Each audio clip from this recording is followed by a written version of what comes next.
So you like it quick and fast, huh? Well, I got just the thing for you. We're talking 60 wide receivers in less than 30 minutes to get you ready for draft day. About to go through these names faster than you can say draft day, bitch.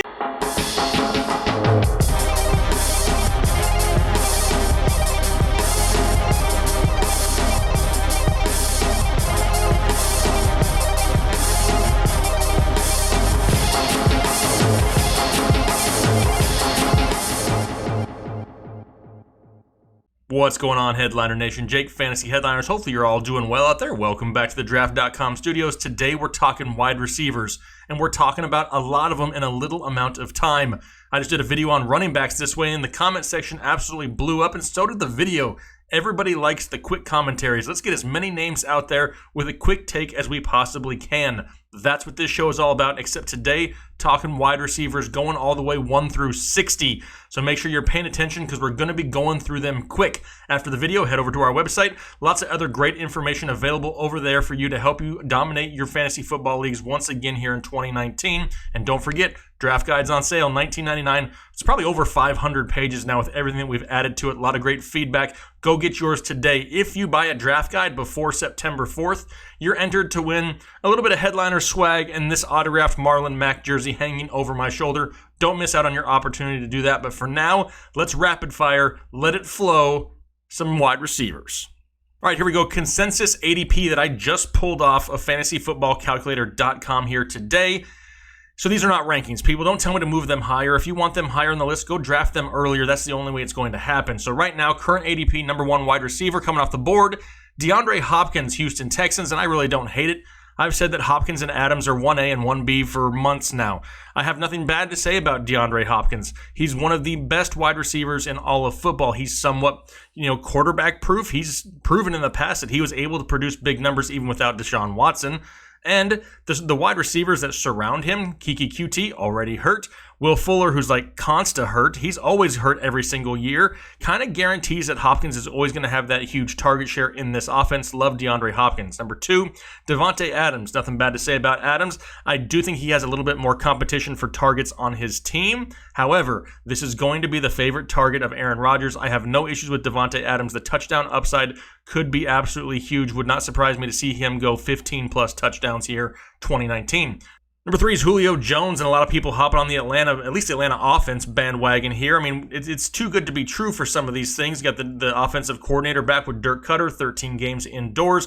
Julio Jones, who's going to get you right around 1,500 yards. It's the touchdowns that everybody complains about with Julio Jones. If he can get you between 7 and 10 touchdowns, though, which I think he will in 2019, once again, he's going to be one of the best wide receivers in all of football. A lot of things lining up well for Julio Jones. 4, Michael Thomas. I just said that he was the safest wide receiver in a video here earlier in the week in the first round. He may not have the highest ceiling. He may not be the best talent out of all of them, but he may be the safest option in the first round. The guy is going to not have to compete with anybody, really, for targets in that New Orleans offense. The next biggest target they have to worry about, it may be Jared Cook or possibly, more than likely, Alvin Kamara out of the backfield. Michael Thomas, the top wide receiver in one of the higher-powered offenses, at least in the first halves of games. A lot of people got disappointed with Michael Thomas at times last year. However, the dude's going to go out there, get you double digits almost every single week, and that's all you can ask for. Next up, Odell Beckham Jr. A lot of people either love him or hate him. A lot more people hate him, I think. However, I really like Odell Beckham this year. He kind of seems rejuvenated. A lot of people are like, oh, well, the Browns are going to blow up at some point this year. I'm not on that bandwagon. I like the potential with him and Landry back together. With Baker there, Baker kind of has that attitude to kind of keep that locker room in check. The talent, we already know that's there for Odell Beckham, and I will not be surprised if this is not the best season we see out of Odell Beckham in his entire career.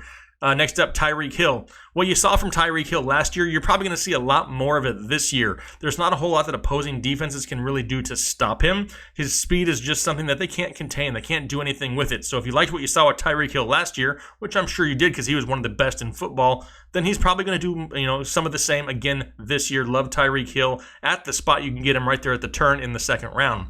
Next up is Juju Smith-Schuster. How does he handle becoming the number 1 wide receiver for the Pittsburgh Steelers? That's the biggest question mark, right?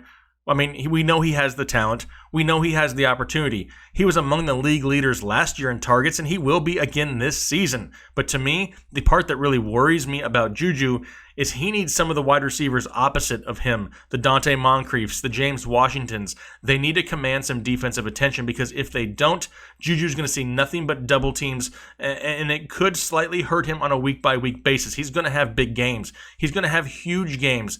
But if that defensive attention isn't drawn away either to the backfield in the running game or on the opposite side of the field, Juju could have some inconsistent weeks. I'm not avoiding him altogether, but I'm really rather taking him end of second round than the beginning of the second round where he's at right now.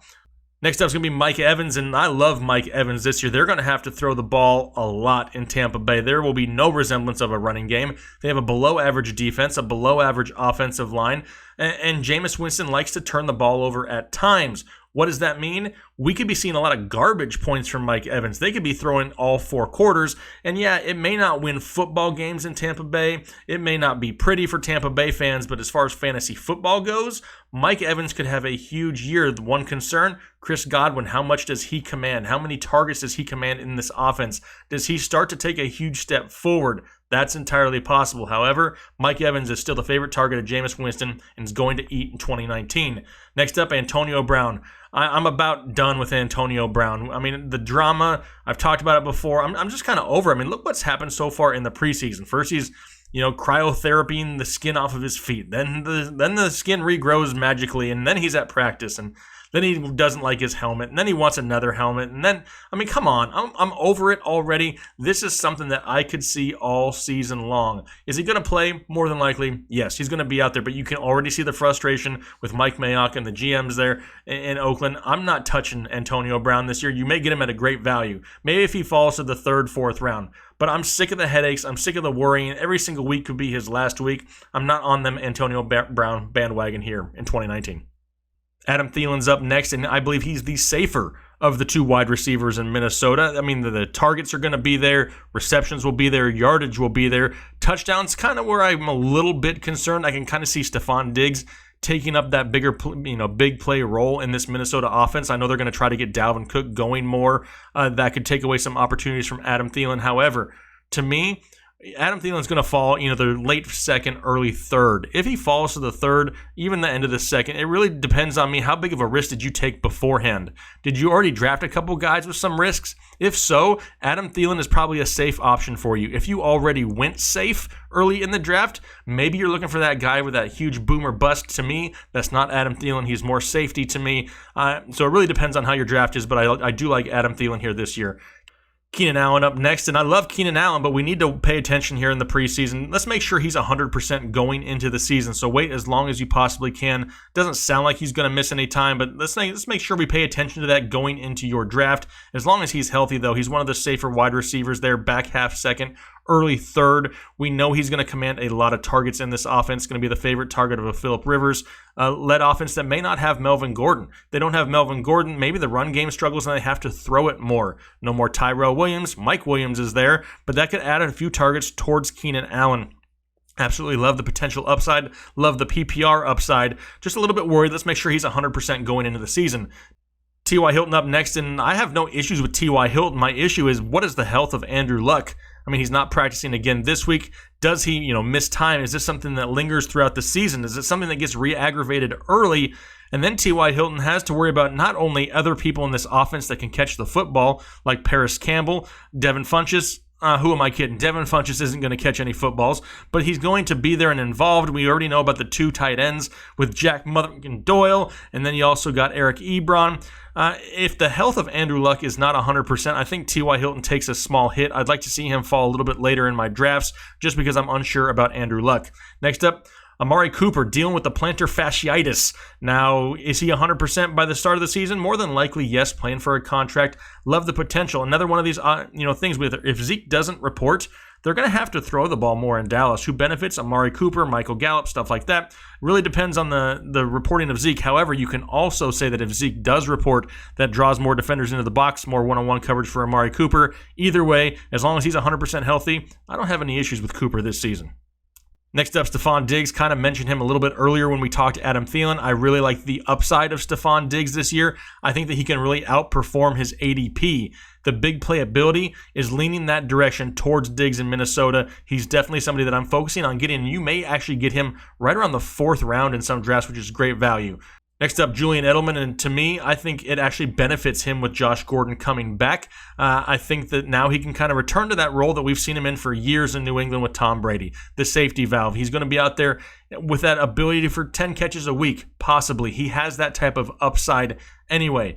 The big plays, the huge days, the multiple touchdown days, the 150-yard days, not really his style. But in PPR leagues, Julian Edelman is a solid gold wide receiver too, and he actually improves with Josh Gordon coming back. Brandon Cooks, in my opinion, the big play guy with the Rams. Love Brandon Cooks this year. Right after him is Robert Woods, who I really can't say bad about either one of them. I do worry a little bit about Cooper Kupp. He came back so fast from a torn ACL that if he has any setbacks, any hamstring issues, which are related to past ACL issues, then Brandon Cooks and Robert Woods are 1A and 1B in one of the highest powered offenses in all of the NFL. Really like both of them, especially with the value you can get them at in the 4th round. Chris Godwin up next. He is flying up draft boards. And why? The guy looks great in camp. Bruce Arians wants him on the field every single offensive play. The guy is just meant, to catch the football, and they're going to throw it a lot. I mentioned it with Mike Evans. Chris Godwin is definitely somebody who has that 1,000-yard capability with a 7 to 8 touchdown range. Chris Godwin is definitely somebody who, if he falls, heck, people are still getting him in the 5th and 6th rounds of certain drafts. I absolutely love the upside of Chris Godwin. Kenny Galladay up next, and I'm not really on the bandwagon of Kenny Galladay in 2019. I'm just not. Last year had the perfect opportunity and didn't really capitalize. I mean, they traded away Golden Tate. Marvin Jones was hurt. Yes, I know Matthew Stafford wasn't 100%, but Kenny Galladay was just too inconsistent for me. Now, Marvin Jones is back. TJ Hawkinson added into the mix. I think that they get the run game going a lot more in Detroit this season. Kenny Galladay may have big weeks, but he may also have really, really crappy weeks. And for that reason, the inconsistency part of it, passing on Kenny Galladay. Cooper Kupp is up next, and if you learned anything from the Dalvin Cook injuries last year, it's that hamstring issues happen with those guys who are coming off of ACL tears. They need time to absolutely recover and get back to 100%. Cooper Kupp just tore his ACL in November. Yes, he looks great in camp, but does he have some type of a setback leading into the season? It's possible. And for that reason, I'm not taking a risk on Cooper Kupp when I could actually rather get Robert Woods or Brandon Cooks right now, passing on Cooper Kupp in my drafts. Tyler Lockett. Love Tyler Lockett, love the upside of Tyler Lockett, but he lived and died last year by the deep ball. Now, DK Metcalf is somebody who's come into town and could take away a few of those deep looks, a few of those big plays.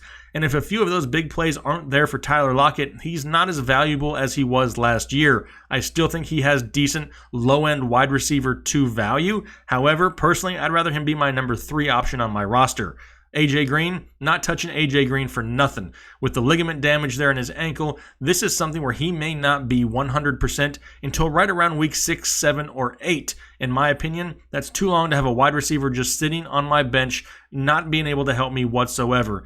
Now, if he falls really late in your drafts, maybe 8th, 9th round, which he could, I highly doubt it, then maybe you just stash him down there. But I'm not on the AJ Green bandwagon. I think he's not ready and really 100% until right around week 8. Calvin Ridley, love the upside of Calvin Ridley. We already talked about Julio Jones. Calvin Ridley is somebody who is capable of really, benefiting from the defensive attention that's paid to Julio Jones. Calvin Ridley is a huge talent, and we saw last season that he has that touchdown upside. Can he regain and get more consistent? That's the biggest question with Calvin Ridley. However, as a wide receiver 2, if you went running back heavy, or as a wide receiver 3 on your roster, no issues with Calvin Ridley. Tyler Boyd, this one is going to be kind of iffy for Tyler Boyd. I really do like Tyler Boyd, and AJ Green may be on the field earlier than what I said. When I said he may not be 100% until weeks 6, 7, and 8, that doesn't mean he's not going to be playing. If he's on the field, he's going to command defensive attention, maybe a little bit more of a decoy. I don't hate Tyler Boyd at all, but he has started to fall back just a little bit.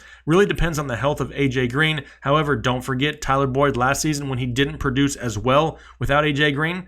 A lot of those games he had Jeff Driscoll as a quarterback, so don't hold too many of those against him. Still like Tyler Boyd. Jarvis Landry, love Jarvis Landry this year. This is the best time for Jarvis Landry to go out there and really put up some solid numbers and get a lot of the haters off his back. He's always been the number one on every team he's ever been on in the NFL. Now, a lot of that defensive attention is going towards Odell Beckham. It's going towards Baker Mayfield. It's going towards Nick Chubb.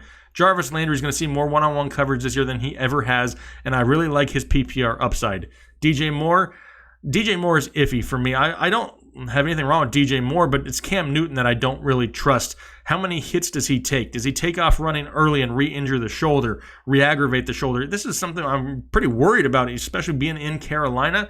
That's the part where I can see them living more underneath with the Curtis Samuels and the CMCs, the Christian McCaffreys, and maybe DJ Moore just doesn't see that weekly consistency. I'm not drafting a whole lot of DJ Moore here this year.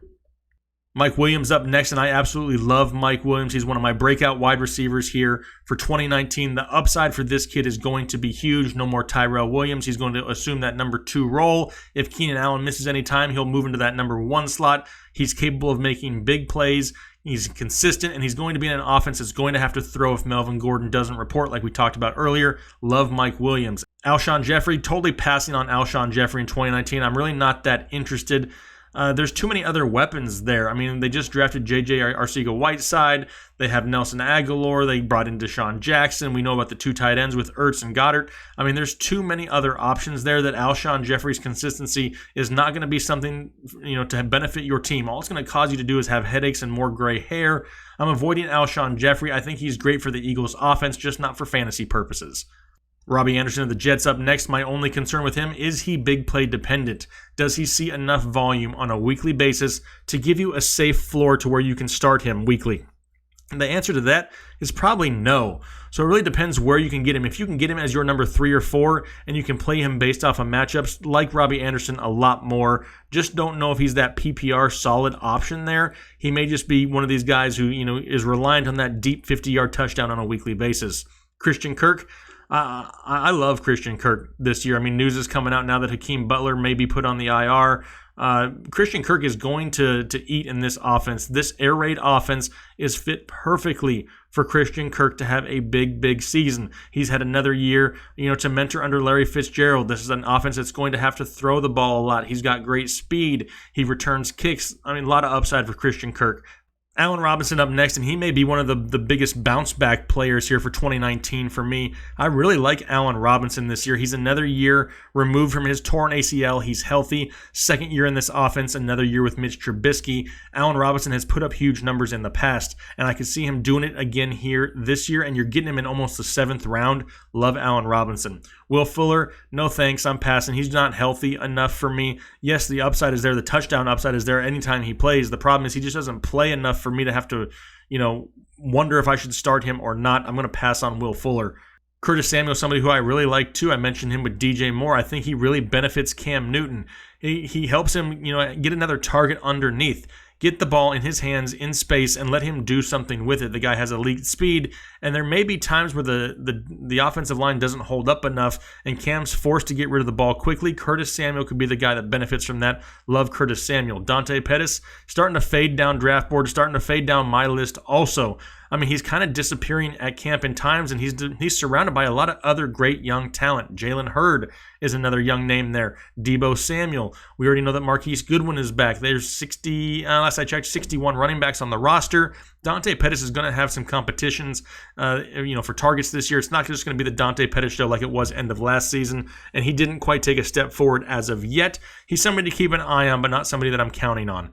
D.D. Westbrook looked good in camp at times also, possibly the number 1 wide receiver there for the Jacksonville Jaguars. However, I just don't know if I want to count on him or rely on him on a weekly basis. He's kind of hit or miss for me. I think target-wise, the targets could be there, but did the Jacksonville Jaguars throw it enough to really give him that ceiling? That's the problem. Don't hate him, but I really would rather him be my wide receiver 4 if possible. Larry Fitzgerald, I think he's being underrated. I think the Cardinals try to really get him going early and often this year. It's more than likely his last season in the NFL. They want to send him out with a bang. Larry Fitzgerald is being way underrated. He's going to definitely outproduce this ADP that he has right now. Geronimo Allison of the Packers is next. Love Allison, especially in the slot of a Green Bay offense led by Aaron Rodgers. As long as Rodgers stays healthy, we know that Allison had that chemistry with him last season. He was the clear number 2 receiver in this offense last year before he got hurt, and I expect him to be that again this season. I'm loving Geronimo Allison, especially where you can get him. Right now, Josh Gordon coming in next at the end of the 8th round, and this is going to continue to move up. Love the potential upside of Josh Gordon. However, me, personally, I'm not interested unless he's going to be my wide receiver 3 or 4 on my roster. I don't want to have to draft him and rely on him. Why? He's proven in the past that he may not be reliable. I want to see the guy get his life back together. I want to see him on the field. And he's in a great situation with the Patriots, who need pass catchers. They need these outside weapons. So it could be a match made in heaven, or could be a complete disaster. I don't want to rely on it, but I do want pieces of it on my bench.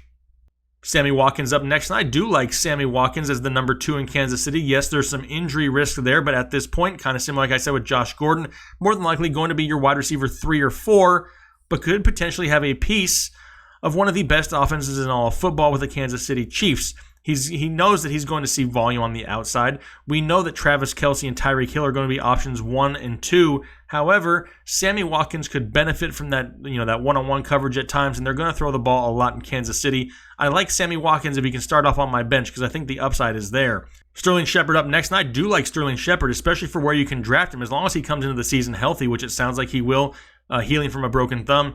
He's definitely somebody who's going to see the volume, but are the targets going to be catchable targets? That's the problem. You got Eli Manning back there chewing on crayons, and you got Daniel Jones looking confused part of the time.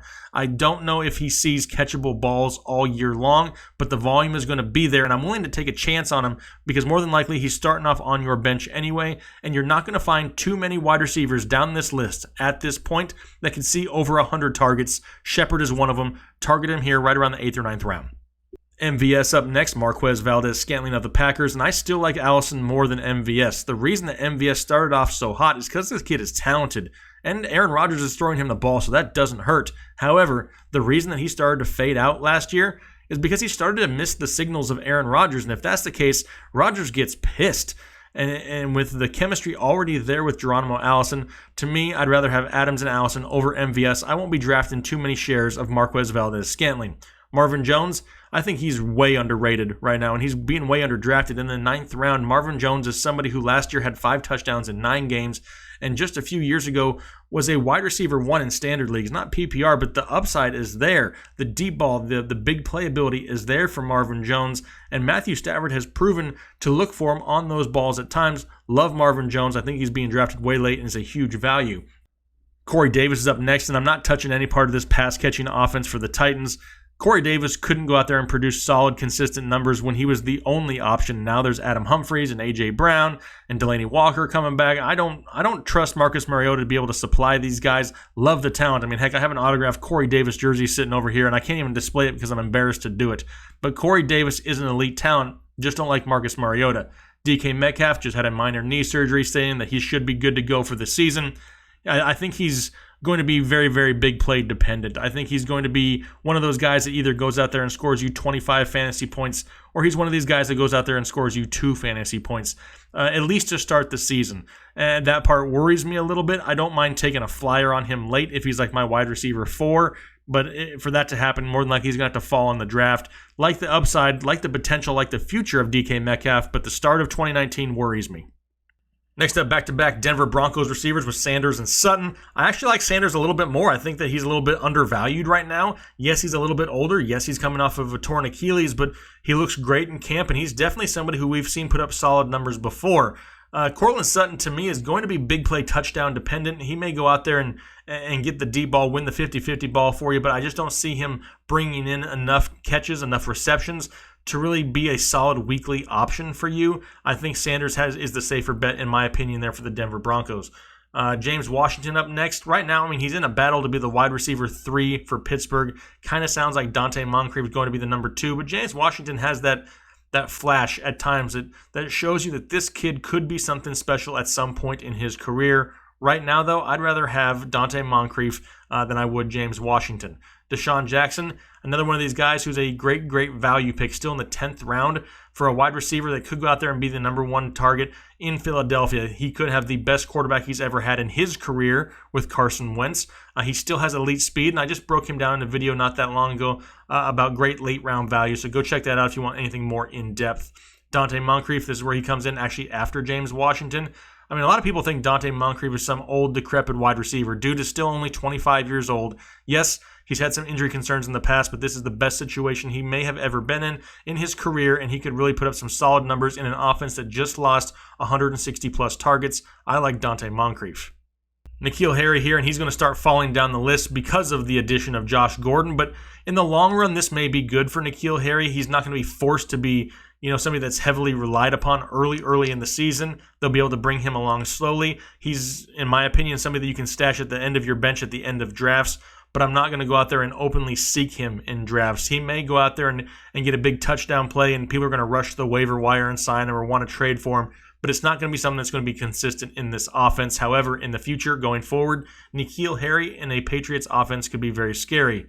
Golden Tate, this is probably about the good spot for him. I like Golden Tate maybe once he comes back because he'll be able to get a huge target share in an offense that's going to be needing more weapons in the passing game. But with that 4-game suspension to start the year, I try to not draft a whole lot of guys who are suspended to start the year. Why? Because they don't do me any good on my bench for those 4 weeks that they're going to be sitting there. So more than likely I'll be passing on Golden Tate unless he really falls. Kiki QT, already banged up in training camp. Love it. Love saying Kiki D love me on the show. Think that he could go out there and be another one of these guys that gets close to 10 targets a game. He just can't stay healthy. Yes, he's going to fall down draft boards, and if he falls far enough, he all of a sudden becomes a value that you can stash at the bottom of your bench, maybe as your wide receiver 4 or 5. Then he may have some value when he returns. But if he goes any earlier, I'm not reaching for Kiki QT. Next up, Anthony Miller, maybe one of my biggest breakouts for 2019.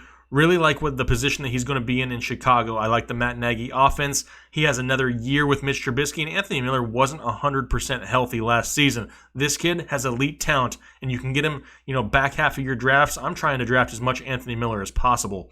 Tyrell Williams, I mentioned earlier that I didn't want to, deal with the headache of Antonio Brown.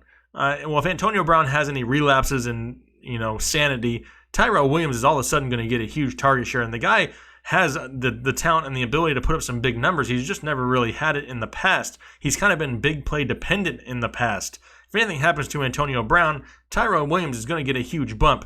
I'll put him on my bench. I'll put him on my roster, but it's going to be at the very back half as maybe a wide receiver 5. He's not somebody that I'm actually looking to draft. It's more like somebody who just may fall in my lap. Jamison Crowder down here into the 12th round now, and he's somebody with PPR upside. He's not going to have the huge days. He's not going to have the big touchdown numbers. But he's somebody that could go out there, catch you 8 balls for 60 yards a week, and in a PPR league, that's 14 points a week, and it can get you by. Maybe you're in a league that starts 3 wide receivers, maybe as a flex play from time to time. Like I said, that huge ceiling, though, not there for Jamison Crowder. More of just a solid PPI bye-week replacement. Next up, Devin Funchess. Everybody knows who watches this show. The hashtag around here is what? Yep. Never Funchess. Not drafting Devin Funchess. May get some targets in Indianapolis, but can he catch him? We'll find out. Hasn't proven that he can here up until now. Michael Gallup up next. Absolutely love Michael Gallup. We know that Amari Cooper's dealing with plantar fasciitis. Michael Gallup's going to take a huge step forward. If nothing else, with this time in training camp that Cooper is missing, Gallup is getting more times as the number 1 and getting more reps. The guy is looking great in camp. They're going to throw the ball, especially if Zeke doesn't report. Michael Gallup is a steal at the back half of your drafts. Mecole Hardman had a lot of hype when we thought Tyreek Hill was going to be suspended, but now as things go on, he may be more hit or miss. He may be put in there at times, more of a gadget-type player. I don't see any consistency there, and I'm really not drafting him anywhere. John Brown, another guy who's being grossly underrated. I think he has a chance to be one of the top options for the Buffalo Bills. I mean, we know that Josh Allen can throw it deep and John Brown can get the deep ball. There's a lot of other options there. We know about Zay Jones and Cole Beasley and the taxman Bob Foster, and heck, they're another team that has 14 running backs on the squad. But John Brown is looking great in camp, and him and Josh Allen together could really put together some big weeks. Is it going to be big enough for you to start weekly? Nope. More than likely just a bye week fill-in. Somebody maybe you grab off the waiver wire. Maybe he goes undrafted. It's a name you need to pay attention to. Number 60, last guy, Adam Humphries. Like I said earlier, not touching any members of the Tennessee Titans passing offense. Why? It's Marcus Mariota. I just don't trust it.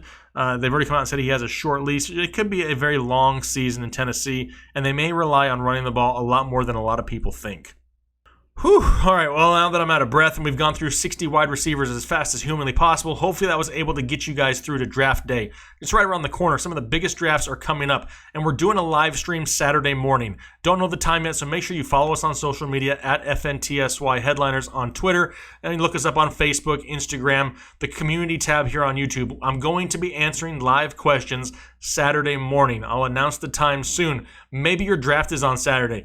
Maybe you're drafted at the time that I'm doing the live Q&A, and I can help answer as many questions as humanly possible. I'm sure the chats are going to be going crazy, but I'll do my best. Look forward to that coming up on Saturday. Go get your draft guide, thefantasyheadliners.com. We're going to win a whole lot of championships in 2019, and we're looking forward to it. Make sure you leave that thumbs up if you like the video, and leave a comment down below. We love interacting with you guys. Have a great rest of your day.